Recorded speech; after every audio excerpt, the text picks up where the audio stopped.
وتعالوا نعمله مربى غريبة وجديدة، ومش عايزة حد يقول رأيه دلوقتي ولا يتريق إلا لما يدوقها. تعالوا نعمله مربى الشطة. شوفوا الجمال بقى. معانا قرن فلفل رومي أحمر أو أخضر، وهنقطع مكعبات وناخد منه كوبايتين وفي الخلاط. وشطة حامية ونقطعها وناخد نص كوباية وفي الخلاط. ومعانا تفاحية أي لون نقشرها ونقطعها ونحطها برضو في الخلاط.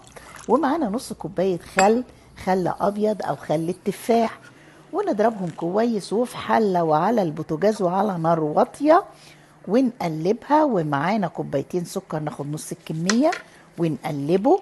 وبعدين نشيل الريم، هي بتاخد معانا نص ساعة. وبعد كده هنحط بقية السكر ونقلب، ومعانا معلقة كبيرة ليمون هنحطها. وكده المربى استوى.